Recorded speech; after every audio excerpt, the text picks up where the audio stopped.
20ನೆಯ ಅಧ್ಯಾಯವು. ಭೀಷ್ಮನು ಹೇಳಿದನು, ಈ ಕಥೆಯು ಅತ್ಯಾಶ್ಚರ್ಯಕರವಾಗಿಯೂ ಪಾಪನಾಶಕವಾಗಿಯೂ ಇದೆ. ಸರಿಯಾಗಿ ವಿಸ್ತಾರವಾಗಿ ಎಲ್ಲವನ್ನು ನನಗೆ ಹೇಳು. ಮಧ್ಯಪುಷ್ಕರದ ಮಹಿಮೆಯು ಋಷಿಗಳಿಂದ ಹೇಳಲ್ಪಟ್ಟಿತು. ಅನ್ನದ ಮಹಿಮೆಯನ್ನು, ಫಲವನ್ನು, ದಮದ ಮಹಿಮೆಯನ್ನೂ ಹೇಳಿದನು. ವಿಷ್ಣು ಪದನ್ಯಾಸವನ್ನು ಮಾಡಿದುದು ಹೇಗೆ, ಎಲ್ಲಿ, ಚಿಕ್ಕ ಪುಷ್ಕರಣಿಯ ಉತ್ಪತ್ತಿಯು ಹೇಗಾಯಿತೆಂಬುದನ್ನು ತಿಳಿಸು. ಪುಲಸ್ತ್ಯನು ಹೇಳಿದನು, ಪೂರ್ವದಲ್ಲಿ ರಥಂತರ ಕಲ್ಪದಲ್ಲಿ ಸೂರ್ಯನಿಗೆ ಸಮನಾದ ಪುಷ್ಪವಾಹನನೆಂಬ ಪ್ರಸಿದ್ಧನಾದ ರಾಜನೊಬ್ಬನಿದ್ದನು. ಆತನ ತಪಸ್ಸಿಗೆ ತುಷ್ಟನಾದ ಬ್ರಹ್ಮನು ಒಂದು ಚಿನ್ನದ ಕಮಲವನ್ನು ಕೊಟ್ಟನು ಮತ್ತು ಬೇಕಾದ ಕಡೆಗೆ ಹೋಗುವಂತೆ ವರವನ್ನೂ ಕೊಟ್ಟನು. ಲೋಕದಲ್ಲಿ 7 ದ್ವೀಪಗಳಲ್ಲಿಯೂ ಮತ್ತು ಉಳಿದ ದ್ವೀಪಗಳಲ್ಲಿಯೂ ನರಲೋಕದಲ್ಲಿ ಎಲ್ಲ ಕಡೆಯಲ್ಲೂ ಬೇಕಾದಂತೆ ಸಂಚರಿಸುತ್ತಿದ್ದನು. ಕಲ್ಪದ ಆದಿಯಲ್ಲಿ ಪುಷ್ಕರದಲ್ಲಿದ್ದುಕೊಂಡು ಜನಗಳಿಂದ ಪೂಜಿತನಾದುದರಿಂದ ಅದಕ್ಕೆ ಪುಷ್ಕರ ದೀಪವೆಂದು ಹೆಸರಾಯಿತು. ಆ ಪುಷ್ಕರದಲ್ಲಿ ಕುಳಿತು ಅವನು ಎಲ್ಲ ಕಡೆಯಲ್ಲೂ ಸಂಚರಿಸುತ್ತಿರುವುದರಿಂದ ಅವನಿಗೆ ಪುಷ್ಪವಾಹನನೆಂದು ಹೆಸರು ಬಂದಿತು. ಈ ಬ್ರಹ್ಮನು ಕೊಟ್ಟ ಕಮಲಕ್ಕೂ ಆ ರಾಜನಿಗೂ ಪ್ರಪಂಚದಲ್ಲಿ ಯಾವುದೂ ಉಪಮಾನವೇ ಇಲ್ಲ. ಅವನ ಹೆಂಡತಿಯು ತಪಸ್ಸಿನಿಂದ ಎಲ್ಲ ಜನರಿಂದಲೂ ನಮಸ್ಕರಿಸಿಕೊಳ್ಳುತ್ತಿದ್ದಳು. ಅವಳ ಹೆಸರು ಲಾವಣ್ಯವತಿ ಎಂದು. ಅವಳು ಪಾರ್ವತಿಯು ಈಶ್ವರನಿಗೆ ಹೇಗೆ ಪ್ರೀತಿಪಾತ್ರಳೋ ಹಾಗೆ ಗಂಡನಿಗೆ ಪ್ರೀತಿಪಾತ್ರಳಾಗಿದ್ದಳು. ಅವನಿಗೆ 1000 ಜನ ಮಕ್ಕಳಾದರು. ಅವರೆಲ್ಲರೂ ಉತ್ತಮರಾದ ಧನುರ್ಧರರು. ಆಗ ಅಂತಹ ಮಕ್ಕಳನ್ನು ನೋಡಿ ರಾಜನು ಪದೇ ಪದೇ ಆಶ್ಚರ್ಯಪಡುತ್ತಿದ್ದನು. ಒಂದು ಸಾರಿ ಪ್ರಚೇತಸ ಮುನಿಯು ಬರಲು ಆತನಿಗೆ ಪೂಜಿಸಿ ಇಂತೆಂದನು. ರಾಜನು ಹೇಳಿದನು, ದೇವ ಮನುಷ್ಯರಿಂದಲೂ ಪೂಜ್ಯನಾದ ಎಲೆ ಪ್ರಚೇತಸನೇ, ನಾನು ಸ್ವರ್ಗವನ್ನೂ ಕೂಡ ಜಯಿಸಿದೆನು. ಸುಂದರಿಯಾದ ಹೆಂಡತಿಯೂ ನನಗೆ ಸಿಕ್ಕಿದಳು. ಸ್ವಲ್ಪ ತಪಸ್ಸಿನಿಂದಲೇ ಬ್ರಹ್ಮನು ಸಂತೋಷಪಟ್ಟು ನನಗೆ ಕಮಲದ ಈ ಮನೆಯನ್ನೂ ಸ್ವರ್ಗ ಲೋಕಗಳಲ್ಲಿಯೂ ಸಂಚರಿಸುವಿಕೆಯನ್ನೂ ಕೊಟ್ಟನು. ಇದಕ್ಕೆ ಕಾರಣವೇನು? ಮಂತ್ರಿ, ಆನೆ, ರಥ, ಜನಗಳಿಂದ ಕೂಡಿರುವ ರಾಜರು 100 ಕೋಟಿ ಜನ ಬಂದರೂ ಈ ವಿಮಾನವು ಎಲ್ಲಿ ಹೋಯಿತು ಎಂದು ಗೊತ್ತಾಗುವುದಿಲ್ಲ. ನಕ್ಷತ್ರಗಳು, ಸೂರ್ಯ, ಚಂದ್ರ, ರಶ್ಮಿಗಳೂ ಕೂಡ ಒಳಗೆ ಹೋಗದ ಅಂತರಿಕ್ಷದಲ್ಲಿ ಸಂಚರಿಸುವವರಿಗೂ ಕೂಡ ಈ ವಿಮಾನವು ಎಲ್ಲಿ ಹೋಯಿತೆಂದು ಗೊತ್ತಾಗದಿರುವುದು. ಈ ವಿಮಾನವು ನನಗೆ ಅಲ್ಪ ತಪಸ್ಸಿನಿಂದ ಹೇಗೆ ಬಂದಿತ್ತು? ಆದ್ದರಿಂದ ಬೇರೆಯ ಜನ್ಮದಲ್ಲಿ ಯಾವ ತಾಯಿಯ ಹೊಟ್ಟೆಯಲ್ಲಿ ಹುಟ್ಟಿ ಎಲ್ಲ ಜನಗಳಿಗಿಂತಲೂ ಉತ್ಕೃಷ್ಟವಾದ ಯಾವ ಧರ್ಮವನ್ನು ಮಾಡಿದ್ದೆನು? ಈ ಮಕ್ಕಳು, ಈ ಒಳ್ಳೆಯ ಹೆಂಡತಿ, ಇವರುಗಳು ತಾನೇ ಏನು ಪುಣ್ಯ ಮಾಡಿದ್ದರು? ಪುಲಸ್ತ್ಯನು ಹೇಳಿದನು. ಆಗ ಅವನು ಜನ್ಮಾಂತರದ ವಿಷಯವನ್ನು ಜ್ಞಾನದೃಷ್ಟಿಯಿಂದ ನೋಡಿ, ಎಲೆ ದೊರೆಯೇ, ಈ ಅದ್ಭುತವನ್ನು ಹೇಳುತ್ತೇನೆ ಕೇಳು. ನಿನ್ನ ಜನ್ಮವು ಬೇಡರ ಕುಲದಲ್ಲಿ ಆಯಿತು. ಅದು ಘೋರವಾಗಿಯೂ ಇತ್ತು. ನೀನೂ ಕೂಡ ಪ್ರತಿದಿನವೂ ಪಾಪ ಕೆಲಸವನ್ನು ಮಾಡುತ್ತಿದ್ದಿ. ನಿನ್ನ ಅವಯವಗಳು ಕಠಿಣವಾಗಿದ್ದವು. ಮೈ ದುರ್ಗಂಧವಾಗಿದ್ದಿತ್ತು. ಉಗುರು ಕೆಟ್ಟು ಹೋಗಿದ್ದಿತ್ತು.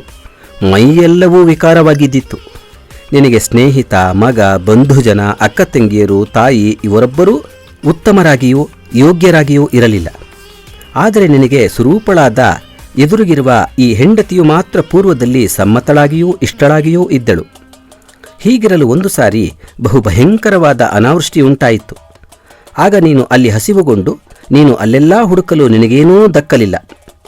ಮುಂದೆ ಹೋಗುತ್ತಿರಲು ಬಹು ಕಮಲಗಳಿದ್ದ ಮನೋಹರವಾದ ಸರೋವರವೊಂದನ್ನು ನೋಡಿದೆ. ಬಹಳ ಪದ್ಮಗಳನ್ನು ಅಲ್ಲಿ ಕಿತ್ತುಕೊಂಡು ವೈದಿಶವೆಂಬ ಪಟ್ಟಣಕ್ಕೆ ನೀನು ಹೋದೆ. ಪದ್ಮದ ಬುಡವನ್ನು ತೆಗೆದುಕೊಂಡು ಹಗಲೆಲ್ಲ ಆ ಊರಿನಲ್ಲಿ ಮಾರಲು ಸುತ್ತಿದೆ. ಆ ಕಮಲಗಳನ್ನು ತೆಗೆದುಕೊಳ್ಳತಕ್ಕವನು ಒಬ್ಬನೂ ಸಿಕ್ಕಲಿಲ್ಲ. ಆಗ ನೀನು ಬಳಲಿ ಹಸಿವಿನಿಂದ ತೊಂದರೆ ಪಡುತ್ತಿದ್ದೆ. ನೀನು ಬಳಲಿ ಹೆಂಡತಿಯೊಡನೆ ಬಂದು ಮನೆಯ ಅಂಗಳದಲ್ಲಿ ಕುಳಿತುಕೊಂಡೆ. ಆ ರಾತ್ರಿಯಲ್ಲಿ ಅಲ್ಲಿ ಒಂದು ಮಂಗಳಧ್ವನಿಯನ್ನು ಕೇಳಿದೆ. ಆ ಮಂಗಳಧ್ವನಿಯಾಗುವ ಬಳಿಗೆ ನೀನು ಹೆಂಡತಿಯೊಡನೆ ಹೋಗಿ ಅಲ್ಲಿರುವ ಜನಗಳ ಮಧ್ಯದಲ್ಲಿ ಕುಳಿತು ಅಲ್ಲಿ ನಡೆಯುತ್ತಿದ್ದ ವಿಷ್ಣುವಿನ ಪೂಜೆಯನ್ನು ನೋಡಿದೆ. ಆ ಮನೆಯಲ್ಲಿ ಅನಂಗವತಿ ಎಂಬ ಸೂಳೆ ಇದ್ದಳು. ಆಕೆಯು ಆ ದಿನ ಮಾಘ ಮಾಸದ ದ್ವಾದಶಿಯಾದ್ದರಿಂದ ವಿಭೂತಿ ದ್ವಾದಶಿ ವ್ರತವನ್ನು ಮಾಡಿದ್ದಳು. ಆಗ ಬೇಕಾದಷ್ಟು ಉಪ್ಪನ್ನು, ಹಾಸಿಗೆ, ಅದಕ್ಕೆ ಬೇಕಾದ ಸಾಮಾನುಗಳನ್ನು ಗುರುವಿಗೆ ಕೊಡಲು ವಿಷ್ಣುವಿನ ಪ್ರತಿಮೆಯನ್ನು ಚಿನ್ನದಲ್ಲಿ ಆಧಾರದಿಂದ ಮಾಡಿಸಿದ್ದಳು. ಅದನ್ನು ಅಲಂಕರಿಸಿಯೂ ಇದ್ದಳು. ಆಗ ನಿಮ್ಮಿಬ್ಬರಿಂದಲೂ ಆ ಪ್ರತಿಮೆಯು ನೋಡಲ್ಪಟ್ಟಿತ್ತು. ಮತ್ತು ನಾವು ತಂದಿರುವ ಈ ಕಮಲಗಳನ್ನೇನು ಮಾಡಬೇಕು? ಈ ವಿಷ್ಣುವನ್ನು ಅಲಂಕರಿಸಿದರೆ ಉತ್ತಮ ಎಂಬ ಬುದ್ಧಿ ಹುಟ್ಟಿತು. ಆಗ ಆ ನಿಮ್ಮಿಬ್ಬರಿಗೂ ಭಕ್ತಿ ಉಂಟಾಯಿತು. ಆ ಭಕ್ತಿಯಿಂದ ಲವಣದ ಬೆಟ್ಟದ ಮೇಲಿರುವ ಆ ಕೇಶವನನ್ನು, ಆ ಹಾಸಿಗೆಯನ್ನು, ಆ ಅನೇಕ ಪುಷ್ಪಗಳಿಂದ ಎಲ್ಲ ಕಡೆಯಲ್ಲಿಯೂ ಅಲಂಕರಿಸಿದಿರಿ. ಆಗ ಆ ಆನಂಗವತಿಯು ಸಂತೋಷಗೊಂಡು ಅವರಿಗೆ 300 ಧಾನ್ಯಗಳನ್ನು ಕೊಡೆಂದು ಅಪ್ಪಣೆ ಮಾಡಿದಳು ಮತ್ತು 3 ಸಲ ಚಿನ್ನವನ್ನು ಕೊಡೆಂದು ಅಪ್ಪಣೆ ಮಾಡಿದಳು. ಅವರು ಆಗ ಮನಸ್ಸನ್ನು ಒಳ್ಳೆಯತನದಲ್ಲಿಟ್ಟುಕೊಂಡು ಅದನ್ನು ತೆಗೆದುಕೊಳ್ಳಲಿಲ್ಲ. ಆಗ ಅನಂಗವತಿಯು 4 ಬಗೆಯ ಅನ್ನವನ್ನು ತಂದು ಇದನ್ನು ಊಟ ಮಾಡಿರೆಂದು ಹೇಳಿದಳು. ಅಮ್ಮ, ನಾವು ನಾಳೆ ಊಟ ಮಾಡುತ್ತೇವೆಂದು ಅದನ್ನು ಬಿಟ್ಟಿರಿ. ನಿನ್ನ ಸಂಬಂಧದಿಂದ ಇಂದು ನಮಗೂ ಒಳ್ಳೆಯ ಕೆಲಸದ ಉಪವಾಸವಾಗಲಿ. ಅಮ್ಮ, ನಾವು ಹುಟ್ಟಿದ ಮೊದಲುಗೊಂಡು ಪಾಪಿಷ್ಠರು. ನಿನ್ನ ಸಂಬಂಧದಿಂದ ನಾವು ಇಲ್ಲಿಗೆ ಬಂದ ಪ್ರಸಂಗದಿಂದ ನಮಗೂ ಸ್ವಲ್ಪ ಧರ್ಮ ಬರಲಿ ಎಂಬುದಾಗಿ ನೀವಿಬ್ಬರೂ ಅವರ ಜೊತೆಯಲ್ಲಿಯೇ ಜಾಗರಣವನ್ನೂ ಮಾಡಿದಿರಿ. ಬೆಳಗಾದ ಮೇಲೆ ಆ ಲವಣದ ರಾಶಿಯು ಅದರ ಪರಿಕರಣಗಳು ಗುರುವಿಗೆ ಕೊಡಲ್ಪಟ್ಟವು. 12 ಜನ ಬ್ರಾಹ್ಮಣರಿಗೆ ವಸ್ತ್ರಾಲಂಕಾರದಿಂದಲೂ ಅಲಂಕರಿಸಿ ಚಿನ್ನದಿಂದ ಅಲಂಕರಿಸಿದ ಹಸುಗಳನ್ನು ಅವರಿಗೆ ಕೊಟ್ಟಳು.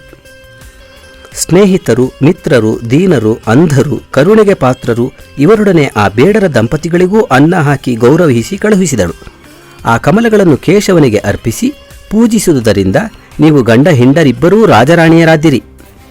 ನಿನ್ನ ಪಾಪಗಳೆಲ್ಲವೂ ಹೋಗುತ್ತಲೂ ನಿನಗೆ ಪುಷ್ಕರವೂ ಮನೆಯಾಯಿತು. ಅದರ ಮಹಿಮೆಯಿಂದಲೂ ಆಶೆ ಬಿಟ್ಟ ಮನಸ್ಸಿನಿಂದಲೂ ತಪಸ್ಸಿನಿಂದಲೂ ಇಚ್ಛೆ ಬಂದಂತೆ ಹೋಗುವ ಯಾನವನ್ನು ಬ್ರಹ್ಮನು ಕೊಟ್ಟನು. ಈ ರೀತಿ ಸಂತೋಷಪಟ್ಟು ನೀನು ಪುಷ್ಕರಕ್ಕೆ ಹೋಗು. ಎಲೈ ದೊರೆಯೇ, ನಿನ್ನ ಈ ವಿಭೂತಿ ದ್ವಾದಶೀ ವ್ರತವನ್ನು ಮಾಡು. ಹಾಗೆ ಮಾಡಿದರೆ ಸ್ವರ್ಗವನ್ನು ಹೊಂದುತ್ತೀಯೇ. ಇಷ್ಟನ್ನು ಹೇಳಿ ಆ ಪ್ರಚೇತಸ ಮುನಿಯು ಹೊರಟು ಹೋದನು. ಪುಷ್ಪವಾಹನನೆಂಬ ರಾಜನು ಅವನು ಹೇಳಿದಂತೆ ಎಲ್ಲವನ್ನೂ ಮಾಡಿದನು. ಈ ವಿಭೂತಿ ದ್ವಾದಶೇ ವ್ರತವನ್ನು 12 ಮಾಡಿದರೆ ಅಲ್ಲಿಗೆ ವ್ರತವು ಪೂರ್ತಿಯಾದಂತಾಗುತ್ತದೆ. ಆಗ ಬ್ರಾಹ್ಮಣರಿಗೆ ಶಕ್ತ್ಯಾನುಸಾರವಾಗಿ ದಕ್ಷಿಣೆಯನ್ನು ಕೊಡಬೇಕು. ಮೊದಲನೆಯವರಲ್ಲಿ ಹಸುವನ್ನು, ಮಧ್ಯ ದ್ವಾದಶಿಯಲ್ಲಿ ಭೂಮಿಯನ್ನು, ಕೊನೆಯದರಲ್ಲಿ ಚಿನ್ನವನ್ನೂ ದಾನ ಮಾಡಬೇಕು. ಇದು ದಕ್ಷಿಣೆಯ ವಿಷಯವು. ಮೊದಲನೆಯ ಭಾಗವು ಬ್ರಹ್ಮನೇ ದೇವರಾಗಿ ಉಳ್ಳದ್ದು, 2ನೆಯದು ವಿಷ್ಣುವು ದೇವರಾಗಿ ಉಳ್ಳದ್ದು, 3ನೆಯ ಭಾಗಕ್ಕೆ ರುದ್ರನು ದೇವರು. ಈ ರೀತಿ ಈ ತ್ರಿಮೂರ್ತಿಗಳು ಪ್ರತ್ಯೇಕವಾಗಿದ್ದಾರೆ. ಇದನ್ನು ಭಕ್ತಿಯಿಂದ ಕೇಳಿದರೆ ಹೇಳಿದರೆ ಪಾಪವೂ ಹೋಗುತ್ತದೆ, ಬುದ್ಧಿಯನ್ನೂ ಕೊಡುತ್ತದೆ. ಸ್ವರ್ಗ ಲೋಕದಲ್ಲಿ ಅವನ ಮೈಯಲ್ಲಿರುವ ಕೂದಲಿನಷ್ಟು ವರ್ಷಗಳವರೆಗೆ ಸುಖಿಸುತ್ತಾನೆ. ಇನ್ನು ಮುಂದೆ ವ್ರತಗಳೊಳಗೆಲ್ಲ ಉತ್ತಮವಾದ ವ್ರತವನ್ನು ಹೇಳುತ್ತೇನೆ. ಮಹಾಪಾಪಗಳನ್ನೆಲ್ಲ ನಾಶ ಮಾಡುವ ಆ ವ್ರತವನ್ನು ರುದ್ರನೇ ಹೇಳಿದ್ದಾನೆ. ಹಗಲು ಉಪವಾಸವಿದ್ದು ರಾತ್ರಿ ಊಟ ಮಾಡುತ್ತಾ ಹೀಗೆ 1 ಮಂಡಲ ಮಾಡಿ ಅನಂತರ ಹಸು, ಚಿನ್ನದ ಚಕ್ರ, ಚಿನ್ನದ ತ್ರಿಶೂಲ, ಬಟ್ಟೆಗಳನ್ನು ಬ್ರಾಹ್ಮಣನಿಗೆ ದಾನ ಮಾಡಬೇಕು. ಈ ರೀತಿ ಯಾವನು ಪುಣ್ಯವನ್ನು ಸಂಪಾದಿಸಿಕೊಳ್ಳುತ್ತಾನೋ ಅವನು ಶಿವಲೋಕದಲ್ಲಿ ಸುಖಿಸುತ್ತಾನೆ. ಮಹಾಪಾತಕನಾಶಕವಾದದ್ದು ಈ ವ್ರತವು. 1 ಹೊತ್ತು ಊಟ ಮಾಡುತ್ತಾ ಕರುವನ್ನು, ಹಸುವನ್ನು ಸೇವಿಸುತ್ತಿರಬೇಕು. ಹೀಗೆ 1 ತಿಂಗಳು ಮಾಡಬೇಕು. ಅನಂತರ ಎಳ್ಳಿನಲ್ಲಿ ಹಸುವನ್ನು ಮಾಡಿ ದಾನ ಮಾಡಬೇಕು. ಹೀಗೆ ಮಾಡಿದರೆ ಶಂಕರನ ಲೋಕವು ಆತನಿಗೆ ಸಿಕ್ಕುತ್ತದೆ. ಇದಕ್ಕೆ ರುದ್ರವ್ರತವೆಂದು ಹೆಸರು. ಪಾಪಗಳೂ ಶೋಕಗಳೂ ಹೋಗುತ್ತವೆ.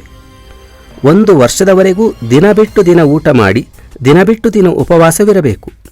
ರಾತ್ರಿಯಲ್ಲಿ ಊಟ ಮಾಡಬೇಕು. ಹೀಗೆ 1 ವರ್ಷ ಕಾಲ ಮಾಡಿ ಕೊನೆಯಲ್ಲಿ ಚಿನ್ನದಲ್ಲಿ ಕಮಲವನ್ನು ಮಾಡಿ ಸಕ್ಕರೆ ತುಂಬಿದ ಪಾತ್ರೆಯಲ್ಲಿಟ್ಟು ಜೊತೆಯಲ್ಲಿ 1 ಹೋರಿಗರುವನ್ನು ಸೇರಿಸಿ ದಾನ ಮಾಡಬೇಕು. ಇದಕ್ಕೆ ನೀಲವ್ರತವೆಂದು ಹೆಸರು. ಇಂತಹವರು ವೈಕುಂಠಕ್ಕೆ ಹೋಗುತ್ತಾರೆ. ಆಷಾಢ ಮೊದಲುಗೊಂಡು 4 ತಿಂಗಳು ಯಾವನು ಅಭ್ಯಂಜನವನ್ನು ಬಿಟ್ಟು ಕೊನೆಯಲ್ಲಿ ಊಟದ ಪದಾರ್ಥಗಳನ್ನು ದಾನ ಮಾಡುವನೋ ಅವನು ವೈಕುಂಠವನ್ನು ಹೊಂದುತ್ತಾನೆ. ಮುಂದೆ ಹೇಳುವ ವ್ರತಗಳೆಲ್ಲವೂ ಜನಗಳಿಗೆ ಪ್ರೀತಿಯನ್ನುಂಟು ಮಾಡುವುದರಿಂದ ಪ್ರೀತಿ ವ್ರತಗಳು ಎಂದೆನಿಸಿಕೊಳ್ಳುತ್ತದೆ.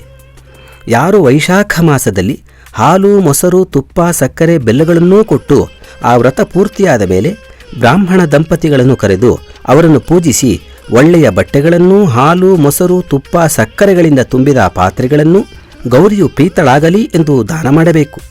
ಇದಕ್ಕೆ ಗೌರಿ ವ್ರತವೆಂದು ಹೆಸರು. ಭವಾನಿಯ ಲೋಕವನ್ನೂ ಕೊಡುತ್ತದೆ. ಪುಷ್ಯ ಶುದ್ಧ ತ್ರಯೋದಶಿಯ ದಿನ ಉಪವಾಸ ಮಾಡಿ 10 ಅಂಗುಲ ಉದ್ದವಿರುವ 1 ಕಬ್ಬಿನ ತುಂಡಿನೊಳಕ್ಕೆ 10 ಅಂಗುಲವಿರುವ ಚಿನ್ನದ ಸಲಾಕಿಯನ್ನು ಚುಚ್ಚಿ ಬ್ರಾಹ್ಮಣನಿಗೆ ಪೂಜಿಸಿ ಬಟ್ಟೆಗಳೊಡನೆ ಆ ಕಬ್ಬಿನ ತುಂಡನ್ನು ಪ್ರದ್ಯುಮ್ನನು ಸಂತೋಷಪಡಲೆಂದು ಕೊಡಬೇಕು. ಅವನು 1 ಕಲ್ಪದವರೆಗೂ ವೈಕುಂಠದಲ್ಲಿದ್ದು ಮತ್ತೆ ದುಃಖರಹಿತನಾಗಿ ಹುಟ್ಟುವನು. ಇದು ಕಾಮವ್ರತವೆಂದೆನಿಸಿಕೊಳ್ಳುತ್ತದೆ. ಶೋಕವನ್ನೂ ನಾಶ ಮಾಡುತ್ತದೆ. ಆಷಾಢವೇ ಮೊದಲಾದ ಚಾತುರ್ಮಾಸ್ಯ ವ್ರತದಲ್ಲಿ ಹಣ್ಣುಗಳನ್ನು ತಿನ್ನಬಾರದು. 4 ತಿಂಗಳು ಕಳೆದ ನಂತರ ತುಪ್ಪ, ಬೆಲ್ಲದಿಂದ ಕೂಡಿದ ಚಿನ್ನದ ಬಿಂದಿಗೆಯನ್ನು ಕಾರ್ತೀಕ ಮಾಸದಲ್ಲಿ ಬ್ರಾಹ್ಮಣನನ್ನು ಪೂಜಿಸಿ ದಾನ ಮಾಡಬೇಕು. ಅವನಿಗೆ ರುದ್ರಲೋಕ ಪ್ರಾಪ್ತವಾಗುತ್ತದೆ. ಇದಕ್ಕೆ ಶಿವವ್ರತವೆಂದೂ ಹೆಸರು. ಹೇಮಂತದಲ್ಲೂ ಶಿಶಿರ ಋತುವಿನ ಆದಿಯಲ್ಲೂ ಅಂದರೆ ಮಾರ್ಗಶೀರ್ಷ, ಪುಷ್ಯ, ಮಾಘ ಹೂಗಳನ್ನು ಬಿಟ್ಟು ಬಿಡಬೇಕು. ಫಲ್ಗುಣದಲ್ಲಿ ಯಾವುದಾದರೂ 3 ಹೂಗಳನ್ನು ಶಕ್ತಿ ಅನುಸಾರವಾಗಿ ಚಿನ್ನದಲ್ಲಿ ಮಾಡಿಸಿ ಸಾಯಂಕಾಲದಲ್ಲಿ ದಾನ ಮಾಡಬೇಕು. ಆಗ ಶಿವಕೇಶವರಿಗೆ ಪ್ರೀತಿಯಾಗಲೆಂದು ಹೇಳಬೇಕು. ಹೀಗೆ ಮಾಡಿದರೆ ಉತ್ತಮಗತಿಯೂ ಸಿಕ್ಕುತ್ತದೆ. ಇದಕ್ಕೆ ಸೌಮ್ಯ ವ್ರತವೆಂದು ಹೆಸರು. ಪಾಲ್ಗುಣ ಶುದ್ಧ ತದಿಗೆ ಮೊದಲುಗೊಂಡು ಉಪ್ಪನ್ನು ಬಿಡಬೇಕು. ಇದೊಂದು ಮಂಡಲ. ಇದು ಮುಗಿಯುತ್ತಲೂ ಹಾಸಿಗೆಯನ್ನು, ಅದಕ್ಕೆ ಬೇಕಾದ ದಿಂಬು ಮುಂತಾದವನ್ನು ಬ್ರಾಹ್ಮಣರಿಗೆ ದಾನ ಮಾಡಬೇಕು ಮತ್ತು ಮನೆಯನ್ನು, ಸಂಸಾರಕ್ಕೆ ಬೇಕಾದ ಸಾಮಾನುಗಳನ್ನು ಕೊಡಬೇಕು. ಭವಾನಿಗೆ ಪ್ರೀತಿಯಾಗಲೆಂದು ಹೇಳಬೇಕು. ಹಾಗೆ ಮಾಡಿದರೆ ಗೌರಿ ಲೋಕದಲ್ಲಿ ಸುಖಿಸುತ್ತಾನೆ. ಇದಕ್ಕೆ ಸೌಭಾಗ್ಯ ಗೌರಿ ವ್ರತವೆಂದು ಹೆಸರು. ಸಂಧ್ಯಾಕಾಲದಲ್ಲಿ ಮೌನದಿಂದಿರುತ್ತಾ 1 ವರ್ಷದವರೆಗೂ ಈ ವ್ರತವನ್ನು ಮಾಡಿ ಮುಗಿದ ನಂತರ ತುಪ್ಪದ ಕೊಡವನ್ನು, 1 ಜೊತೆ ಬಟ್ಟೆಯನ್ನು, ಎಳ್ಳನ್ನು, ಘಂಟೆಯನ್ನು ಬ್ರಾಹ್ಮಣರಿಗೆ ಕೊಡಬೇಕು. ಹೀಗೆ ಕೊಟ್ಟರೆ ಸರಸ್ವತಿಯ ಲೋಕವನ್ನು ಹೊಂದುತ್ತಾನೆ. ಅಲ್ಲಿಂದ ಮತ್ತೆ ಹಿಂದಿರುಗುವುದಿಲ್ಲ. ಇದಕ್ಕೆ ಸಾರಸ್ವತ ವ್ರತವೆಂದು ಹೆಸರು. ಇದೇ ಮನುಷ್ಯನಿಗೆ ರೂಪವನ್ನು, ವಿದ್ಯೆಯನ್ನು ಕೊಡುತ್ತದೆ. ಪಂಚಮಿಯ ದಿವಸ ಲಕ್ಷ್ಮಿಯನ್ನು ಪೂಜಿಸಬೇಕು. ಆ ದಿವಸ ಉಪವಾಸವಿರಬೇಕು. ಹೀಗೆ 1 ವರ್ಷ ಕಾಲ ಮಾಡಬೇಕು. ಮುಗಿದ ನಂತರ ಚಿನ್ನದ ಕಮಲವನ್ನು ಶಕ್ತ್ಯಾನುಸಾರ ಮಾಡಿ ಅದನ್ನು, ಗೋವನ್ನು ದಾನ ಕೊಡಬೇಕು. ಅವನು ವಿಷ್ಣುವಿನ ಸ್ಥಾನವನ್ನು ಹೊಂದುತ್ತಾನೆ. ಹುಟ್ಟಿದರೆ ಜನ್ಮ ಜನ್ಮಕ್ಕೂ ಐಶ್ವರ್ಯವಂತನಾಗಿ ಹುಟ್ಟುತ್ತಾನೆ. ಇದಕ್ಕೆ ಲಕ್ಷ್ಮೀ ವ್ರತವೆಂದು ಹೆಸರು. ದುಃಖ ಶೋಕಗಳು ಹೋಗುತ್ತವೆ. ಶಂಭುವಿನ ಮುಂದೆಯೂ ಕೇಶವನ ಮುಂದೆಯೂ ನಿತ್ಯವೂ ಸಾರಿಸಿ ಗುಡಿಸುತ್ತಾ 1 ವರ್ಷದವರೆಗೂ ಮಾಡಿ 1 ಗೋವನ್ನು, ಅದಕ್ಕೆ ಕರೆಯುವ ಚೊಂಬನ್ನೂ ಕೊಡಬೇಕು. ಹೀಗೆ ಕೊಟ್ಟರೆ 1,000 ಜನ್ಮಗಳವರೆಗೆ ಅವನು ರಾಜನಾಗಿ ಹುಟ್ಟುತ್ತಿದ್ದು ಕಡೆಗೆ ಶಿವ ಸಾನ್ನಿಧ್ಯವನ್ನೂ ಹೊಂದುತ್ತಾನೆ. ಇದಕ್ಕೆ ಆಯುರ್ವ್ರತವೆಂದು ಹೆಸರು. ಸಕಲೇಷ್ಟಗಳನ್ನು ಕೊಡುತ್ತದೆ. ಅರಳಿ ಮರ, ಸೂರ್ಯ ಗಂಗೆಗಳನ್ನು ಪ್ರತಿದಿನವೂ ಸೇವಿಸುತ್ತಾ ಮಾತನಾಡದೇ ಇರಬೇಕು ಮತ್ತು ಒಪ್ಪತ್ತು ಊಟ ಮಾಡಬೇಕು. ಈ ರೀತಿ 1 ವರ್ಷ ಕಾಲ ಮಾಡಬೇಕು. ವ್ರತ ಮುಗಿದ ಮೇಲೆ ದಂಪತಿಗಳನ್ನು ಪೂಜಿಸಿ 3 ಗೋವುಗಳನ್ನು, ಚಿನ್ನದ ಅರಳಿ ಮರವನ್ನು ದಾನ ಮಾಡಿದರೆ ಅವನಿಗೆ ಅಶ್ವಮೇಧ ಫಲವೂ ಬರುತ್ತದೆ. ಇದಕ್ಕೆ ಕೀರ್ತಿ ವ್ರತವೆಂದು ಹೆಸರು. ಐಶ್ವರ್ಯ ಕೀರ್ತಿಗಳನ್ನೂ ಕೊಡುತ್ತದೆ. ಅಭ್ಯಂಜನ ಸ್ನಾನ ಮಾಡಿ ಶಿವನ ಮುಂದಾಗಲಿ ವಿಷ್ಣುವಿನ ಮುಂದಾಗಲಿ ಅಕ್ಷತೆಗಳಿಂದಲೂ ಸಗಣಿಯಿಂದಲೂ ಗೋಪದ್ಮವನ್ನು ಬರೆಯಬೇಕು. ಹೀಗೆ 1 ವರ್ಷ ಮಾಡಬೇಕು. ಮುಗಿದ ನಂತರ ಎಳ್ಳು ಗೋವುಗಳನ್ನು, 8 ಅಂಗುಲದ ಚಿನ್ನದ ಕಮಲವನ್ನೂ ಕೊಡಬೇಕು. ಇಂತಹವನು ಶಿವಲೋಕದಲ್ಲಿ ರಮಿಸುತ್ತಾನೆ. ಇದನ್ನು ಮಾಡುವಾಗ ಸಾಮವೇದವನ್ನು ಗಾನ ಮಾಡುತ್ತಿರಬೇಕು. ಆದ್ದರಿಂದ ಇದಕ್ಕೆ ಸಾಮವ್ರತವೆಂದು ಹೆಸರು. ನವಮಿಯ ದಿನ 1 ಹೊತ್ತು ಊಟ ಮಾಡಿ ಸಾಧ್ಯವಾದಷ್ಟು ಜನ ಕನ್ಯೆಯರನ್ನು ಆ ದಿನ ಭೋಜನ ಮಾಡಿಸುತ್ತಿರಬೇಕು. ಹೀಗೆ 1 ವರ್ಷ ಕಾಲ ಮಾಡಿ ಕೊನೆಯಲ್ಲಿ ಸುವರ್ಣ, ಕುಪ್ಪುಸ, ಸೀರೆಗಳನ್ನು, ಚಿನ್ನದಲ್ಲಿ ಸಿಂಹವನ್ನೂ ಮಾಡಿ ಅದನ್ನೂ ದಾನ ಮಾಡಿದರೆ ಶಿವನ ಸ್ಥಾನವನ್ನು ಹೊಂದುತ್ತಾನೆ. 1 ಅರ್ಬುದ ಜನ್ಮಗಳವರೆಗೆ ಒಳ್ಳೆಯ ರೂಪವನ್ನೂ ಹೊಂದುತ್ತಾನೆ. ಶತ್ರುಗಳಿಗೆ ತಲೆಬಾಗುವುದಿಲ್ಲ. ಇದಕ್ಕೆ ವೀರವ್ರತವೆಂದು ಹೆಸರು. ಇದು ಹೆಂಗಸರಿಗೆ ಸುಖವನ್ನೂ ಕೊಡುತ್ತದೆ. ಪಯೋವ್ರತವನ್ನು 15 ದಿನಗಳವರೆಗೆ ಮಾಡಬೇಕು. 15 ದಿನಗಳವರೆಗೆ ಗೋ ಸಂಬಂಧವಾದುದೊಂದನ್ನೂ ಮುಟ್ಟದಿರಬೇಕು. 15 ದಿನಗಳ ಕಳೆದ ಮೇಲೆ 5 ಕರೆಯತಕ್ಕ ಹಸುಗಳನ್ನೂ, ಬಟ್ಟೆಗಳನ್ನು, ಚಿನ್ನದ ಪಾತ್ರೆಗಳನ್ನೂ ಕೊಡಬೇಕು. ಅವನು ವೈಕುಂಠಕ್ಕೆ ಹೋಗುತ್ತಾನೆ. ಅಲ್ಲದೆ ಪಿತೃಗಳನ್ನೂ ಉದ್ಧಾರ ಮಾಡುತ್ತಾನೆ. ಕಲ್ಪಾಂತರದಲ್ಲಿ ಚಕ್ರವರ್ತಿಯಾಗಿ ಹುಟ್ಟುತ್ತಾನೆ. ಇದಕ್ಕೆ ಪಿತೃವ್ರತವೆಂದು ಹೆಸರು. ಚೈತ್ರ ಮಾಸ ಮೊದಲುಗೊಂಡು 4 ತಿಂಗಳ ಕಾಲ ಎಲ್ಲರಿಗೂ ನೀರನ್ನು ಕೊಡಬೇಕು. ಅವರು ಕೇಳದಿದ್ದರೂ ತಾನೇ ಮುಂದುವರಿದು ಕೊಡಬೇಕು. 4 ತಿಂಗಳು ಕಳೆದು ವ್ರತ ಮುಗಿದ ಮೇಲೆ ಬ್ರಾಹ್ಮಣ ದಂಪತಿಗೆ ಭೋಜನ ಮಾಡಿಸಿ ವಸ್ತ್ರಗಳನ್ನು, ಎಳ್ಳಿನ ಪಾತ್ರೆಯನ್ನು, ಗೋವನ್ನೂ ದಾನ ಮಾಡಬೇಕು. ಅದು ಕೊನೆಯಲ್ಲಿ ಐಶ್ವರ್ಯವನ್ನೂ ಕೊಡತಕ್ಕ ವ್ರತವು. ಇದಕ್ಕೆ ಸಾನಂದ ವ್ರತವೆಂದು ಹೆಸರು. 1 ವರ್ಷದವರೆಗೆ ಪಂಚಾಮೃತದಿಂದ ಸ್ನಾನ ಮಾಡಬೇಕು. ವರ್ಷ ತುಂಬಿದ ಮೇಲೆ ಪಂಚಾಮೃತದಿಂದ ತುಂಬಿದ ಪಾತ್ರೆಯನ್ನು, ಗೋವನ್ನು, ಶಂಖವನ್ನು ಬ್ರಾಹ್ಮಣರಿಗೆ ದಾನ ಮಾಡಬೇಕು. ಅವನು ಶಂಕರನ ಸ್ಥಾನವನ್ನು ಹೊಂದುತ್ತಾನೆ. ಕಲ್ಪದ ಕೊನೆಯಲ್ಲಿ ರಾಜನಾಗುತ್ತಾನೆ. ಇದಕ್ಕೆ ಧೃತಿ ವ್ರತವೆಂದು ಹೆಸರು. ಮನುಷ್ಯನು 1 ವರ್ಷದವರೆಗೂ ಮಾಂಸವನ್ನು ತಿನ್ನದೆ ಬಿಡಬೇಕು. ವರ್ಷ ತುಂಬಿದ ಮೇಲೆ ಗೋವನ್ನು, ಚಿನ್ನದ ಮೃಗವನ್ನೂ ದಾನ ಕೊಡಬೇಕು. ಇವನು ಅಶ್ವಮೇಧ ಫಲವನ್ನೂ ಹೊಂದುತ್ತಾನೆ.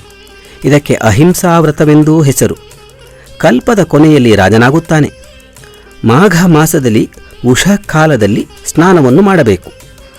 ಆ 1 ತಿಂಗಳು ಸ್ನಾನ ಮಾಡಿ ಕೊನೆಯಲ್ಲಿ ದಂಪತಿಗಳಿಗೆ ಪೂಜೆ ಮಾಡಿ ಭೋಜನ ಮಾಡಿಸಿ ಶಕ್ತಿಗನುಗುಣವಾಗಿ ಒಡವೆಗಳಿಂದಲೂ ವಸ್ತ್ರದಿಂದಲೂ ತೃಪ್ತಿಪಡಿಸಬೇಕು.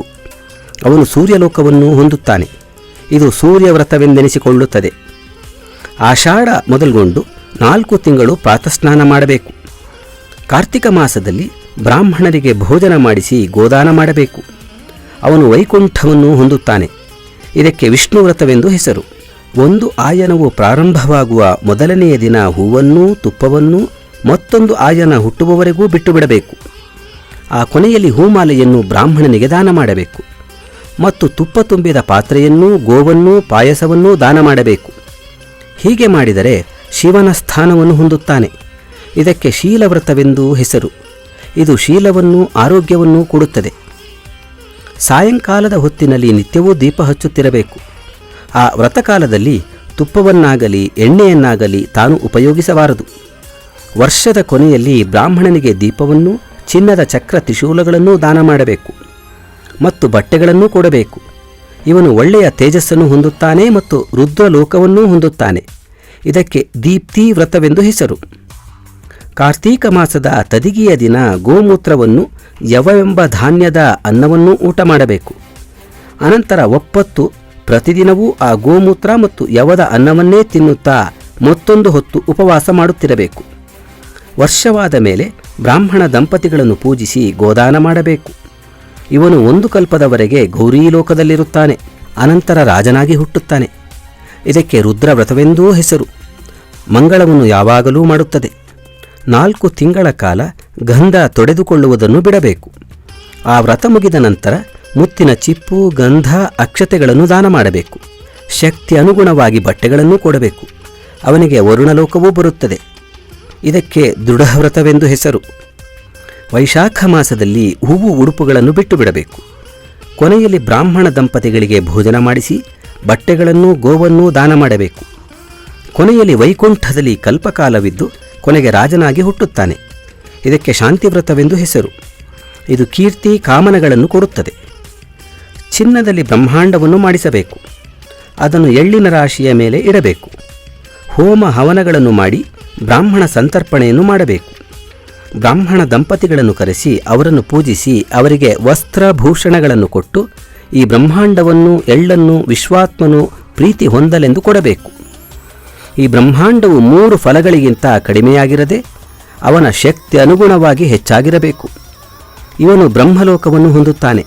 ಪುನರ್ಜನ್ಮವಿಲ್ಲ. ಇದಕ್ಕೆ ಬ್ರಹ್ಮವ್ರತವೆಂದು ಹೆಸರು. ಮೋಕ್ಷ ಫಲವನ್ನೂ ಕೊಡುತ್ತದೆ. ಹಸುವು ಕರು ಹಾಕುವಾಗ ಅರ್ಧ ಕರುವು ಈಚೆಗೆ ಬಂದಾಗ ಅದು 2 ಕಡೆಯಲ್ಲಿಯೂ ಮುಖವುಳ್ಳದ್ದಾಗಿರುತ್ತದೆ. ಅಂತಹ ಉಭಯ ಮುಖಿಯನ್ನು ಎಲ್ಲ ಸಲಕರಣೆಗಳೊಂದಿಗೆ ಬ್ರಾಹ್ಮಣನಿಗೆ ದಾನ ಮಾಡಬೇಕು. ಆ ದಿನ ಹಾಲನ್ನು ಕುಡಿದುಕೊಂಡಿರಬೇಕು. ಅವನಿಗೆ ಉತ್ತಮ ಗತಿ ಬರುತ್ತದೆ. ಇದಕ್ಕೆ ಸುವ್ರತವೆಂದೂ ಹೆಸರು. ಪುನಃ ಹುಟ್ಟುವುದೇ ಇಲ್ಲ.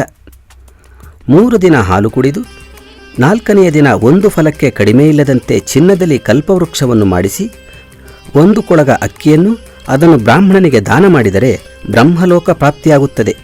ಇದಕ್ಕೆ ಕಲ್ಪವೃಕ್ಷ ವ್ರತವೆಂದೂ ಹೆಸರು. ಹಾಲನ್ನು ಕುಡಿದುಕೊಂಡು 1 ತಿಂಗಳವರೆಗೆ ಉಪವಾಸ ಮಾಡುತ್ತಾ ಕೊನೆಗೆ ಬ್ರಾಹ್ಮಣನಿಗೆ ಗೋದಾನವನ್ನು ಮಾಡಿದರೆ ವೈಷ್ಣವ ಪದವನ್ನು ಹೊಂದುತ್ತಾನೆ. ಇದಕ್ಕೆ ಭೀಮವ್ರತವೆಂದು ಹೆಸರು. 1 ದಿನವೆಲ್ಲವೂ ಹಾಲನ್ನು ಕುಡಿದಿದ್ದು 30 ಸಲಕ್ಕಿಂತ ಮೇಲೆ ಚಿನ್ನದ ಭೂಮಿಯನ್ನು ಮಾಡಿಸಿ ಬ್ರಾಹ್ಮಣನಿಗೆ ಅಲಂಕರಿಸಿ ಅದನ್ನು ದಾನ ಮಾಡಬೇಕು. ಹಾಗೆ ಮಾಡಿದರೆ ರುದ್ರಲೋಕದಲ್ಲಿ ಸುಖಿಸುತ್ತಾನೆ. ಇದು ಧನವನ್ನೂ ಕೊಡುತ್ತದೆ. ಇದು 700 ಕಲ್ಪಗಳಿಗಿಂದಲೂ ಬಂದಿದೆ. ಮಾಘ ಅಥವಾ ಚೈತ್ರ ಮಾಸದಲ್ಲಿ ಬೆಲ್ಲವನ್ನೂ ಗೋವನ್ನೂ ದಾನ ಮಾಡಬೇಕು. ಆ ದಿನ ತದಿಗೆಯಾಗಿರಬೇಕು. ಇದಕ್ಕೆ ಗುಡವ್ರತವೆಂದೂ ಹೆಸರು. ಅವನು ಗೌರೀಲೋಕದಲ್ಲಿ ಸುಖಿಸುತ್ತಾನೆ. ಈ ಮಹಾವ್ರತವು ಬಹು ಆನಂದವನ್ನುಂಟು ಮಾಡುತ್ತದೆ. ಒಂದು ಪಕ್ಷ ಉಪವಾಸವಿದ್ದು ಬ್ರಾಹ್ಮಣರಿಗೆ 2 ಕಪಿಲೆಯ ಹಸುಗಳನ್ನು ದಾನ ಮಾಡಬೇಕು. ಅವನು ದೇವದಾನವರಿಂದ ಪೂಜಿತನಾಗಿ ಬ್ರಹ್ಮಲೋಕವನ್ನು ಹೊಂದುತ್ತಾನೆ. ಅವನು ಕಲ್ಪದ ಕೊನೆಯಲ್ಲಿ ಚಕ್ರವರ್ತಿಯಾಗುತ್ತಾನೆ. ಇದು ಪ್ರಭಾವ್ರತವು. 1 ವರ್ಷ ಕಾಲ ಒಪ್ಪತ್ತು ಊಟ ಮಾಡುತ್ತಿದ್ದು ದಿನವೂ ಭಕ್ಷ್ಯದಿಂದ ಕೂಡಿದ ಉದ ಕುಂಭವನ್ನು ದಾನ ಮಾಡುತ್ತಿರಬೇಕು. ಇವನು ಶಿವಲೋಕದಲ್ಲಿ ವಾಸಿಸುತ್ತಾನೆ. ಇದು ಪ್ರಾಪ್ತಿವ್ರತವು. ಪ್ರತಿ ಅಷ್ಟಮಿಗಳಲ್ಲಿಯೂ ರಾತ್ರಿಯಲ್ಲಿ ಮಾತ್ರ ಊಟ ಮಾಡಬೇಕು. ವರ್ಷವಾದ ಮೇಲೆ ಹಸುವನ್ನು ದಾನ ಮಾಡಿದರೆ ಇಂದ್ರಲೋಕವನ್ನು ಹೊಂದುತ್ತಾನೆ. ಇದು ಸಂಗತಿ ವ್ರತವು. ವರ್ಷ ಋತು, ಶರದ್ ಋತು, ಹೇಮಂತ ಋತು, ಶಿಶಿರ ಋತುಗಳಲ್ಲಿ ಬ್ರಾಹ್ಮಣನಿಗೆ ಸೌದೆಯನ್ನು ದಾನ ಮಾಡುತ್ತಾ ಕೊನೆಯಲ್ಲಿ ತುಪ್ಪ ತುಂಬಿದ ಪಾತ್ರೆಯನ್ನೂ ಗೋವನ್ನೂ ದಾನ ಮಾಡಬೇಕು. ಅವನು ಬ್ರಹ್ಮನ ಸಮೀಪಕ್ಕೆ ಹೋಗುತ್ತಾನೆ. ಇದಕ್ಕೆ ವೈಶ್ವಾನರ ವ್ರತವೆಂದೂ ಹೆಸರು. ಎಲ್ಲ ಪಾಪಗಳೂ ಹೋಗುತ್ತವೆ.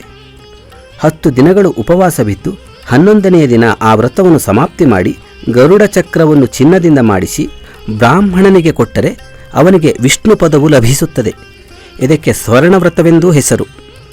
ಕಲ್ಪದ ಕೊನೆಯಲ್ಲಿ ರಾಜ್ಯವನ್ನೂ ಹೊಂದುತ್ತಾನೆ. 1 ತಿಂಗಳವರೆಗೂ ಪಾಯಸವನ್ನು ಕುಡಿಯುತ್ತಿದ್ದು ಅನಂತರ ಬ್ರಾಹ್ಮಣನಿಗೆ ಗೋವುಗಳನ್ನು ದಾನ ಮಾಡಬೇಕು. ಲಕ್ಷ್ಮೀಲೋಕದಲ್ಲಿ ವಾಸಿಸುತ್ತಾನೆ. ಇದು ದೇವಿ ವ್ರತವು. ಸಪ್ತಮಿಯ ದಿನ ರಾತ್ರಿಯ ಊಟವನ್ನು ಬಿಟ್ಟು 1 ವರ್ಷದವರೆಗೂ ಈ ರೀತಿ ಇದ್ದು ಕೊನೆಗೆ ಗೋದಾನ ಮಾಡಿದರೆ ಸೂರ್ಯಲೋಕವನ್ನು ಹೊಂದುತ್ತಾನೆ. ಇದು ಭಾನುವ್ರತವು. ಚತುರ್ಥಿಯ ದಿನ ಉಪವಾಸವನ್ನು ವರ್ಷಕಾಲ ಮಾಡಬೇಕು. ಕೊನೆಗೆ ಚಿನ್ನದ ಆನೆಯನ್ನು ಮಾಡಿಸಿ ದಾನ ಮಾಡಬೇಕು. ಇದು ವೈನಾಯಕ ವ್ರತವು. ಶಿವಲೋಕ ಪ್ರಾಪ್ತಿಯಾಗುವುದು. ಚಾತುರ್ಮಾಸ್ಯದಲ್ಲಿ ಪ್ರಸಿದ್ಧವಾದ ಫಲಗಳನ್ನು ತಿನ್ನುತ್ತಿದ್ದು ಕಾರ್ತೀಕ ಮಾಸದಲ್ಲಿ ಚಿನ್ನದಿಂದ ಆ ಫಲಗಳನ್ನು ಮಾಡಿಸಿ ಹೋಮ ಮಾಡಿಸಿ ಅವನ್ನೂ ಗೋವುಗಳೆರಡನ್ನೂ ದಾನ ಮಾಡಬೇಕು. ಇದು ಸೌರವ್ರತವೆಂದೆನಿಸಿಕೊಳ್ಳುತ್ತದೆ. ಸೂರ್ಯಲೋಕವೂ ಪ್ರಾಪ್ತಿಯಾಗುತ್ತದೆ. 12 ದ್ವಾದಶಿಗಳು ಉಪವಾಸ ಮಾಡಿ ಬ್ರಾಹ್ಮಣನಿಗೆ ಗೋವು ವಸ್ತ್ರ ಸುವರ್ಣಗಳನ್ನು ಕೊಟ್ಟು ಪೂಜಿಸಿದರೆ ಉತ್ತಮ ಲೋಕವೂ ಬರುತ್ತದೆ. ಇದು ವಿಷ್ಣು ವ್ರತವು. ಕಾರ್ತಿಕ ಮಾಸದಲ್ಲಿ ಉಪವಾಸ ಮಾಡಿ ವೃಷೋತ್ಸರ್ಗವನ್ನು ಮಾಡಿದರೆ ಅವನು ಶಿವನ ಸ್ಥಾನವನ್ನು ಹೊಂದುತ್ತಾನೆ. ಇದಕ್ಕೆ ವೃಷವ್ರತವೆಂದು ಹೆಸರು. ಶಕ್ತಿ ಅನುಗುಣವಾಗಿ ಕೃಚ್ಛವನ್ನು ಆಚರಿಸಿ ಕೊನೆಯಲ್ಲಿ ಬ್ರಾಹ್ಮಣರಿಗೆ ಸಮಾರಾಧನೆ ಮಾಡಿಸಿ ಬ್ರಾಹ್ಮಣರಿಗೆ ಗೋದಾನ ಮಾಡಬೇಕು. ಅವನು ಶಂಕರನ ಲೋಕವನ್ನು ಹೊಂದುತ್ತಾನೆ. ಇದಕ್ಕೆ ಪ್ರಾಜಾಪತ್ಯ ಕೃಚ್ಛವೆಂದೂ ಹೆಸರು. ಚತುರ್ದಶಿಗಳಲ್ಲಿ ಉಪವಾಸ ಮಾಡುತ್ತಾ 1 ವರ್ಷವಾದ ನಂತರ 2 ಗೋವುಗಳನ್ನು ದಾನ ಮಾಡಬೇಕು. ಅವನು ರುದ್ರನ ಸ್ಥಾನವನ್ನೂ ಹೊಂದುತ್ತಾನೆ. ಇದಕ್ಕೆ ತ್ರಯಂಬಕ ವ್ರತವೆಂದೂ ಹೆಸರು. 7 ರಾತ್ರಿಗಳು ಉಪವಾಸವಿದ್ದು ಅನಂತರ ತುಪ್ಪದ ಬಿಂದಿಗೆಯನ್ನು ಬ್ರಾಹ್ಮಣನಿಗೆ ದಾನ ಮಾಡಬೇಕು. ಇದು ವರವ್ರತವೆಂದೆನಿಸಿಕೊಳ್ಳುತ್ತದೆ. ಬ್ರಹ್ಮಲೋಕ ಪ್ರಾಪ್ತಿಯಾಗುತ್ತದೆ. ಕಾಶಿಗೆ ಹೋಗಿ ಕರೆಯುವ ಹಸುವನ್ನು ದಾನ ಮಾಡಬೇಕು. ಅವನಿಗೆ ಇಂದ್ರಲೋಕವೂ ಲಭಿಸುತ್ತದೆ. ಇದು ಮಿತ್ರವ್ರತವು. ತದಿಗೆಯ ದಿನ ಬೆಂಕಿಯಿಂದ ಪಕ್ವವಾದುದನ್ನು ಒಂದನ್ನೂ ತಿನ್ನದೆ ವರ್ಷಕಾಲ ಆಚರಿಸಿ ಕೊನೆಯಲ್ಲಿ ಗೋದಾನ ಮಾಡಿದರೆ ಶಿವಲೋಕವನ್ನು ಹೊಂದುತ್ತಾನೆ. ಪುನರ್ಜನ್ಮವಿಲ್ಲ. ಬಹು ಆನಂದಕರವಾದದ್ದು. ಇದಕ್ಕೆ ಶಿವವ್ರತವೆಂದೂ ಹೆಸರು. 2 ಸಲ ಚಿನ್ನಕ್ಕಿಂತ ಹೆಚ್ಚಿಗೆ ಚಿನ್ನದಲ್ಲಿ 1 ರಥವನ್ನೂ ಕುದುರೆಯನ್ನೂ ಎರಡೂ ಮಾಡಿಸಿ ಉಪವಾಸ ಮಾಡಿ ದಾನ ಮಾಡಬೇಕು. ಸ್ವರ್ಗದಲ್ಲಿ 100 ಕಲ್ಪಗಳವರೆಗೂ ಇರುತ್ತಾನೆ. ಕೊನೆಗೆ ಚಕ್ರವರ್ತಿಯಾಗಿ ಹುಟ್ಟುತ್ತಾನೆ. ಇದು ಅಶ್ವವ್ರತವೆಂದೆನಿಸಿಕೊಳ್ಳುತ್ತದೆ. ಚಿನ್ನದಿಂದ 2 ಫಲಗಳಿಗೆ ಮೇಲೆ 1 ರಥವನ್ನು 2 ಆನೆಗಳನ್ನೂ ಮಾಡಿ ಅದರ ಉಪಕರಣಗಳೊಡನೆ ಬ್ರಾಹ್ಮಣನಿಗೆ ದಾನ ಮಾಡಿದರೆ ಸತ್ಯಲೋಕವನ್ನು ಹೊಂದಿ 1000 ಕಲ್ಪಗಳವರೆಗೂ ಇರುತ್ತಾನೆ. ಇದಕ್ಕೆ ಕರಿವ್ರತವೆಂದೂ ಹೆಸರು. ಮುಖವಾಸವೆಂದರೆ ಬಾಯನ್ನು ವಾಸನೆ ಮಾಡುವ ದ್ರವ್ಯಗಳು, ಏಲಕ್ಕಿ ಮುಂತಾದವುಗಳು. ಇವುಗಳನ್ನು 1 ವರ್ಷಗಳವರೆಗೆ ಬಿಟ್ಟಿದ್ದು ಕೊನೆಯಲ್ಲಿ ಗೋವನ್ನು ದಾನ ಮಾಡಬೇಕು. ಹೀಗೆ ಮಾಡಿದರೆ ಯಕ್ಷರಿಗೆ ಅಧಿಪತಿಯಾಗುತ್ತಾನೆ. ಇದು ಸುಮುಖ ವ್ರತವೆಂದೆನಿಸಿಕೊಳ್ಳುತ್ತದೆ. ರಾತ್ರಿಯಲ್ಲಿ ನೀರಿನಲ್ಲಿದ್ದು ಹಗಲಿನಲ್ಲಿ ಗೋದಾನವನ್ನು ಮಾಡಬೇಕು. ಹೀಗೆ ಮಾಡಿದರೆ ವಾರುಣ ಲೋಕವನ್ನು ಹೊಂದುತ್ತಾನೆ. ಇದು ವಾರುಣ ವ್ರತವು. ಚಂದ್ರಾಯಣ ವ್ರತವನ್ನು ಆಚರಿಸಿ ಕೊನೆಗೆ ಚಿನ್ನದಲ್ಲಿ ಚಂದ್ರನನ್ನು ದಾನ ಮಾಡಬೇಕು. ಇದು ಚಂದ್ರವ್ರತವು. ಚಂದ್ರಲೋಕವನ್ನೂ ಕೊಡುತ್ತದೆ. ಜ್ಯೇಷ್ಠ ಮಾಸದಲ್ಲಿ ಪಂಚತಪಸ್ಸನ್ನು ಮಾಡಿ ಕೊನೆಗೆ ಹೇಮಧೇನುವನ್ನು ದಾನ ಮಾಡಿದರೆ ಸ್ವರ್ಗವನ್ನು ಹೊಂದುತ್ತಾನೆ. ಇದಕ್ಕೆ ಅಷ್ಟಮಿಯಿಂದ ಚತುರ್ದಶಿಯವರೆಗೆ ಮಾಡಬೇಕು. ಇದಕ್ಕೆ ರುದ್ರವ್ರತವೆಂದೂ ಹೆಸರು. ಪ್ರತಿ ತೃತೀಯೆಯಲ್ಲಿಯೂ ಶಿವಾಲಯಕ್ಕೆ ಹೋಗಿ ಕೈ ಮುಗಿಯುತ್ತಿದ್ದು 1 ವರ್ಷವಾಗುತ್ತಲೂ ಹಸುವನ್ನು ದಾನ ಮಾಡಬೇಕು.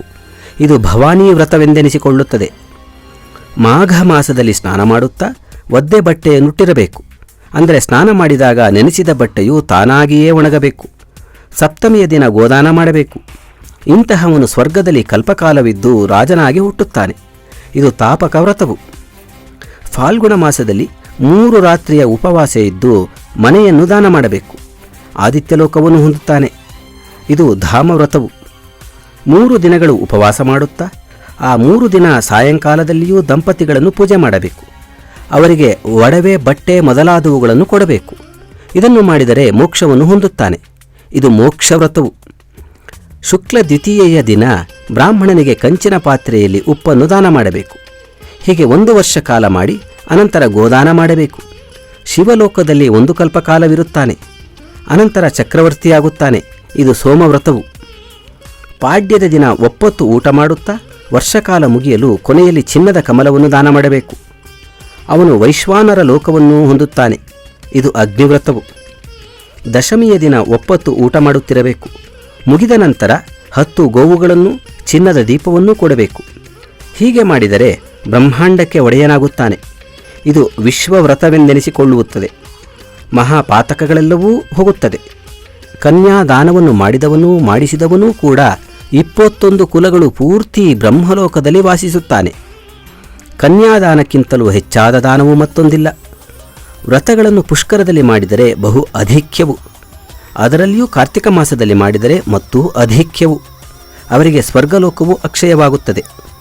ಎಳ್ಳನ್ನು ಸೇರಿಸಿ ಹಿಟ್ಟಿನಲ್ಲಿ ಆನೆಯನ್ನು ಮಾಡಿ ಅದನ್ನು ರತ್ನಭೂಷಣಗಳಿಂದ ಅಲಂಕರಿಸಿ ಬ್ರಾಹ್ಮಣನಿಗೆ ನೀರಿನ ಮಧ್ಯದಲ್ಲಿ ನಿಂತುಕೊಂಡು ದಾನ ಮಾಡಿದರೆ ಇಂದ್ರಲೋಕವು ಪ್ರಾಪ್ತಿಯಾಗುತ್ತದೆ. ಈ 60 ವ್ರತಗಳನ್ನು ಭಕ್ತಿಯಿಂದ ಕೇಳಿದವನು ಹೇಳಿದವನು 100 ಮನ್ವಂತರಗಳವರೆಗೂ ಗಂಧರ್ವರಿಗೆ ಅಧಿಪತಿಯಾಗಿರುತ್ತಾನೆ. ಎಲೆ ಭೀಷ್ಮನೇ, ಪ್ರಪಂಚದಲ್ಲಿ ನಡೆಯತಕ್ಕ 60 ವ್ರತಗಳನ್ನೂ ನಿನಗೆ ಹೇಳಿದ್ದೇನೆ. ನಿನಗೆ ಕೇಳಬೇಕೆಂಬ ಇಚ್ಛೆ ಇದ್ದರೆ ಕೇಳು. ಇವೆಲ್ಲವೂ ದ್ವಿಜಾತಿಗಳು ಮಾಡತಕ್ಕವುಗಳು. ಮನಸ್ಸು ನಿರ್ಮಲವಾಗಿರಬೇಕಾದರೆ ಸ್ನಾನ ಮಾಡದಿದ್ದರೆ ಆಗುವುದಿಲ್ಲ. ಆದ್ದರಿಂದ ಮನಸ್ಸು ಶುದ್ಧಿಯಾಗಲು ಮೊದಲು ಸ್ನಾನವನ್ನು ಮಾಡಬೇಕು. ಇಳಿದು ಸ್ನಾನ ಮಾಡುವಂತಹ ನೀರಾಗಲಿ ಇಲ್ಲವೇ ಸೇದಿ ಸ್ನಾನ ಮಾಡುವ ನೀರೇ ಆಗಲಿ ಈ ನೀರುಗಳಿಂದ ಸ್ನಾನ ಮಾಡಬೇಕು. ತಿಳುವಳಿಕೆಯುಳ್ಳವನು ಮೂಲ ಮಂತ್ರದಿಂದ ಆ ನೀರನ್ನು ತೀರ್ಥವನ್ನಾಗಿ ಮಾಡಿಕೊಳ್ಳಬೇಕು. ಓಂ ನಮೋ ನಾರಾಯಣಾಯ ಎಂಬುದೇ ಆ ಮೂಲ ಮಂತ್ರವು. ದರ್ಭೆಯ ಪವಿತ್ರವನ್ನು ಕೈಗೆ ಹಾಕಿಕೊಂಡು ಆಚಮನ ಮಾಡಿದರೆ ಶುಚಿಯಾಗುವನು. ಸುತ್ತಲೂ 4 ತೋಳಷ್ಟು ನೀರನ್ನು ತೀರ್ಥವನ್ನಾಗಿ ಮಾಡಿಕೊಂಡು ಈ ಮುಂದೆ ಹೇಳುವ ಮಂತ್ರಗಳಿಂದ ಗಂಗೆಯನ್ನು ಆವಾಹಿಸಿಕೊಳ್ಳಬೇಕು. ಎಲೆ ಗಂಗೆಯೇ, ನೀನು ವಿಷ್ಣುವಿನ ಪಾದದಿಂದ ಹುಟ್ಟಿದ್ದೀಯೆ. ವಿಷ್ಣು ಭಕ್ತಳು, ವಿಷ್ಣುವಿನಿಂದಲೇ ಗೌರವಿಸಲ್ಪಟ್ಟಿದ್ದೀಯೆ. ಈ ಪಾಪದ ದಶೆಯಿಂದ ನನ್ನನ್ನು ಹುಟ್ಟಿದ ಮೊದಲುಗೊಂಡು ಸಾಯುವವರೆಗೂ ಕಾಪಾಡು. ಆಕಾಶ, ಭೂಮಿ, ಸ್ವರ್ಗಗಳಲ್ಲಿ ಒಟ್ಟು 3.5 ಕೋಟಿ ತೀರ್ಥಗಳಿವೆ ಎಂದು, ಅವೆಲ್ಲವೂ ಗಂಗೆಯಲ್ಲಿವೆ ಎಂದು ವಾಯುವು ಹೇಳಿರುವನು. ನಿನ್ನ ಹೆಸರು ನಂದಿನಿ ಎಂದು, ದೇವಲೋಕದಲ್ಲಿ ನಳಿನಿ ಎಂದೂ ಕರೆಯುತ್ತಾರೆ. ದಕ್ಷೆ, ಪೃಥ್ವಿ, ಸುಭಗೆ, ವಿಶ್ವಕಾಯೆ, ಶಿವೆ, ಅಮೃತೆ, ವಿದ್ಯಾಧರಿ, ಮಹಾದೇವಿ, ಲೋಕಪ್ರಸಾದಿನಿ, ಕ್ಷೇಮ, ಜಾಹ್ನವಿ, ಶಾಂತ, ಶಾಂತಿಪ್ರದಾಯಿನಿ ಇವು ಆ ಗಂಗೆಯ ಪವಿತ್ರವಾದ ಹೆಸರುಗಳು. ಇವನ್ನು ಸ್ನಾನಕಾಲದಲ್ಲಿ ಹೇಳಬೇಕು. ಹಾಗೆ ಹೇಳಿದ ಸ್ಥಳದಲ್ಲಿ ತ್ರಿಪಥಗಾಮಿನಿಯಾದ ಗಂಗೆಯು ಬರುವಳು. 7 ಆವರ್ತಿ ಜಪಿಸಿ ಕೈ ಮುಗಿದುಕೊಂಡು ತಲೆಯ ಮೇಲಿಟ್ಟುಕೊಂಡು ಮತ್ತೆ ನೀರಿನಲ್ಲಿ 3, 4, 5, 7 ಈ ರೀತಿ ಸ್ನಾನ ಮಾಡಬೇಕು. ಅಶ್ವಕ್ರಾಂತೆ ರಥಕ್ರಾಂತೆ ಎಂಬ ಅಘಮರ್ಷಣ ಸೂಕ್ತ ಮಂತ್ರವನ್ನುಚ್ಚರಿಸುತ್ತಾ, ಎಲೆ ಮೃತ್ತಿಕೆಯೇ, ನನ್ನ ಪಾಪವನ್ನು ಹಾಳು ಮಾಡು, ನಾನು ಪಾಪ ಮಾಡಿದ್ದೇನೆ. ವರಾಹರೂಪಿಯಾದ ಕೃಷ್ಣನಿಂದ 100 ತೋಳುಗಳಿಂದ ಎತ್ತಲ್ಪಟ್ಟಿದ್ದೀಯೆ.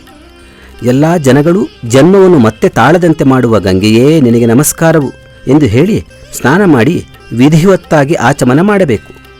ಸ್ನಾನ ಮಾಡಿ ಒಂದು ಶುದ್ಧವಾದ ಮತ್ತು ಬೆಳ್ಳಗಿರುವ ಮಡಿಬಟ್ಟೆಯನ್ನುಟ್ಟು 3 ಲೋಕಗಳ ಶಾಂತ್ಯರ್ಥವಾಗಿ ತರ್ಪಣವನ್ನು ಕೊಡಬೇಕು.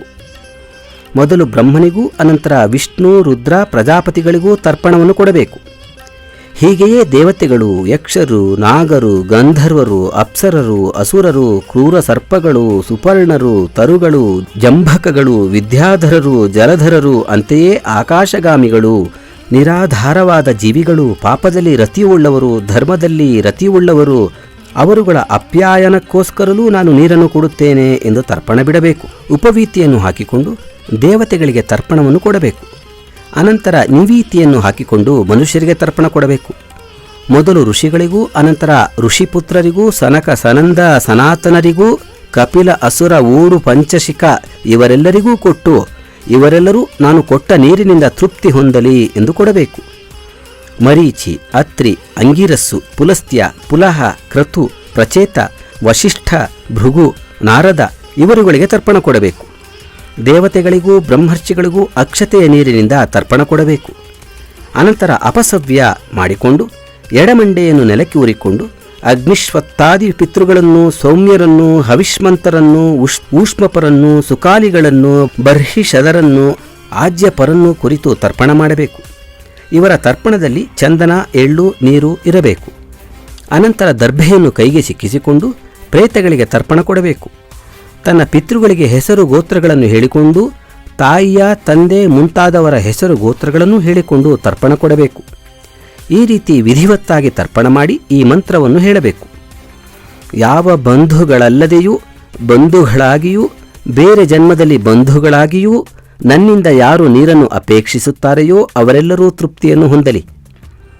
ಅನಂತರ ವಿಧಿವತ್ತಾಗಿ ಆಚಮನ ಮಾಡಿ ಮುಂದುಗಡೆಯಲ್ಲಿ ಪದ್ಮವನ್ನು ಬರೆಯಬೇಕು. ಅದರಲ್ಲಿ ಅಕ್ಷತೆ, ಹೂವು, ನೀರು, ಕೆಂಪುಗಂಧಗಳಿಂದ ಸೂರ್ಯನ ಹೆಸರನ್ನು ಹೇಳಿಕೊಂಡು ಅರ್ಘ್ಯವನ್ನು ಕೊಡಬೇಕು. ವಿಶ್ವರೂಪನೇ, ನಿನಗೆ ನಮಸ್ಕಾರವು.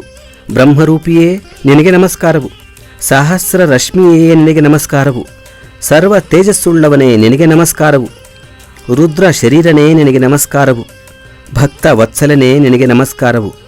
ಪದ್ಮನಾಭನೇ ನಿನಗೆ ನಮಸ್ಕಾರವು. ಕುಂಡಲ ಅಂಗದಗಳಿಂದ ಭೂಷಿತನೇ ನಿನಗೆ ನಮಸ್ಕಾರವು. ಎಲ್ಲ ಲೋಕಗಳಲ್ಲಿಯೂ ಮಲಗಿರುವವರನ್ನು ನೀನು ಎಚ್ಚರಗೊಳಿಸುತ್ತಿ. ಇಂತಹ ನಿನಗೆ ನಮಸ್ಕಾರವು. ಲೋಕಗಳ ಪಾಪ ಪುಣ್ಯವೆಲ್ಲವನ್ನೂ ನೀನು ಯಾವಾಗಲೂ ನೋಡುತ್ತೀಯೆ. ಸತ್ಯದೇವನೇ ನಿನಗೆ ನಮಸ್ಕಾರವು. ಭಾಸ್ಕರನೇ ನಿನಗೆ ನಮಸ್ಕಾರವು. ಹಗಲನ್ನು ಉಂಟು ಮಾಡುವವನೇ ನಿನಗೆ ನಮಸ್ಕಾರವು. ಬೆಳಕನ್ನು ಉಂಟು ಮಾಡುವವನೇ ನಿನಗೆ ನಮಸ್ಕಾರವು. ಈ ರೀತಿ ಸೂರ್ಯನನ್ನು ನಮಸ್ಕರಿಸಿ 3 ಬಾರಿ ಪ್ರದಕ್ಷಿಣೆ ಮಾಡಿ ಬ್ರಾಹ್ಮಣ ಗೋವು ಚಿನ್ನಗಳನ್ನು ಮುಟ್ಟಿ ಅನಂತರ ತನ್ನ ಮನೆಗೆ ಹೋಗಬೇಕು. ಅನಂತರ ತನ್ನ ಆಶ್ರಮಕ್ಕೆ ತಕ್ಕಂತೆ ದೇವರ ಪ್ರತಿಮೆಯನ್ನು ಪೂಜಿಸಬೇಕು. ಬ್ರಾಹ್ಮಣನಿಗೆ ಮೊದಲು ಭೋಜನ ಮಾಡಿಸಿ ತಾನು ಊಟ ಮಾಡಬೇಕು. ಈ ರೀತಿಯಾದ ವಿಧಿಯಿಂದ ಎಲ್ಲ ಋಷಿಗಳೂ ಸಿದ್ಧಿ ಹೊಂದಿದ್ದಾರೆ. ಇಲ್ಲಿಗೆ ಶ್ರೀ ಪದ್ಮಮಹಾಪುರಾಣದ ಸೃಷ್ಟಿಖಂಡದಲ್ಲಿನ ಸ್ನಾನ ವಿಧಿ ಎಂಬ 20ನೆಯ ಅಧ್ಯಾಯವು ಸಮಾಪ್ತವಾದುದು.